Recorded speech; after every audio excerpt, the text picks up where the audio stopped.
Alabama against USF, they looked really bad. It was kind of comedic watching Alabama struggle against USF. I had a homeboy hit me up, say, hey, JT, like, turn on the Alabama USF game. And I'm looking at the score. It's 17-3. I'm like, bruh, what the hell is wrong with Alabama? Well, I'll tell you what the hell was wrong with Alabama against the University of South Florida.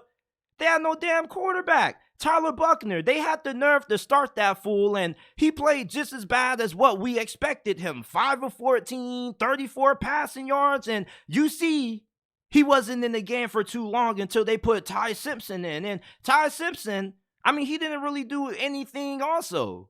So Jalen Milroe, it's just been announced a couple of hours ago that he's been named the starting quarterback once again for Alabama.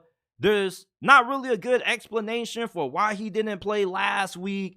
There's some rumors that say he got suspended because obviously, judging by what we saw against USF and the comedy show that we got out of the quarterback position for Bama, Jalen Milroe is miles better than Tyler Buchner and Ty Simpson. Jalen Milroe may not be the greatest passer in the world, but his athleticism is going to allow you to be serviceable offensively. He's going to have some throws that he's going to miss really bad on, but he's also a better deep ball thrower than whatever else you have on the depth chart at quarterback. Ty Simpson, the deep ball isn't there for him, and Tyler Buchner, he doesn't have any accuracy at all. He went 5 of 14. It was awful out there. Jalen Milroe, he's not a consistent passer, but I don't think he's bad to the point where you can't have success throwing the football with him at all. His decision making isn't really great, and he doesn't really do a good job at going through his reads, but with his athleticism and the fact that he's a threat to take it to the house any single time he chooses to run with the football is something that makes him a good option at quarterback for Bama going into a really big game at home against Ole Miss. Ole Miss, defensively, I don't really think that Alabama fans have anything to be concerned about. I don't think this offense should really struggle much against the Ole Miss defense. You got Pete Golding as your defensive coordinator, which you Crimson Tide fans are already really familiar with. And if you kept up with Pete Golding and all those years he was the DC for Alabama, you would know that this defense was not that great under him.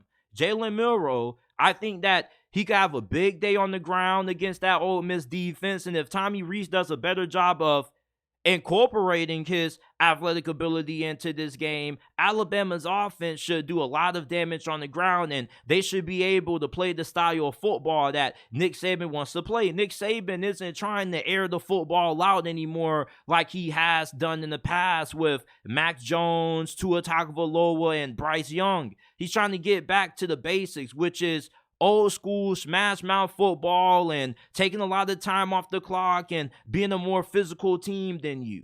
The offensive line didn't look good. Jalen Milroe, with him at quarterback, it gives you a little bit of an advantage because when you got an offensive line that's bad and things break down pretty often, you need to have a quarterback that can play, make, and improvise, and that's what Jalen Milroe can do. Jalen Milroe never should have got benched in the first place.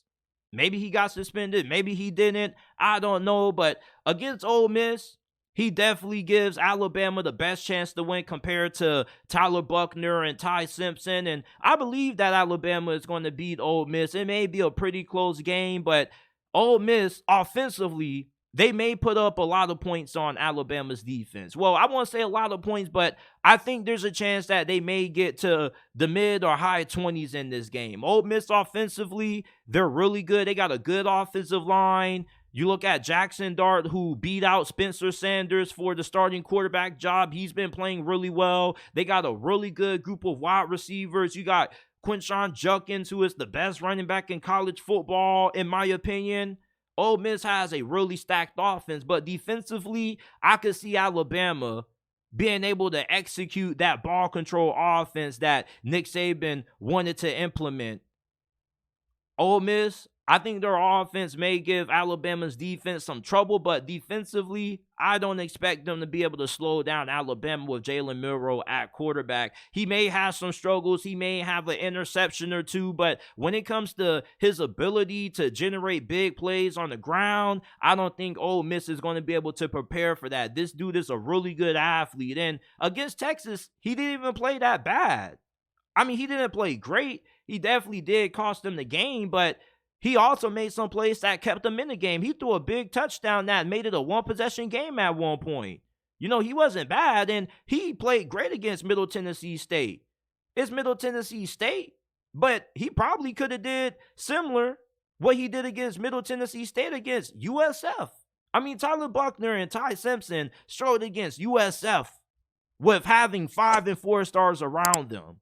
I think that obviously shows you that Jalen Milroe is the best quarterback on the roster, and it's not really close. And I think that he gives Alabama a great shot at beating Ole Miss, and that's why I like Alabama to beat Ole Miss. That's not an official prediction, but if I was giving you one right now, I don't think Ole Miss is going to be able to beat Alabama. Majority of bettors are siding with Ole Miss to win, but Jalen Milroe isn't as bad as the two quarterbacks that we saw against USF. His running ability, the fact that he does have the ability to hit a couple of big plays in the passing game every once in a while is going to allow Alabama a shot at being able to avoid the upset at home. And I can't see Alabama dropping 2 games in 1 year at Tuscaloosa. Not anybody just wins on the road at Alabama. You got to be a damn good team to beat Alabama at home. Texas is really good. LSU in 2019, when they won the national championship, beat Alabama. That 2015 Hugh Freeze coach Auburn or Ole Miss team beat Alabama at home.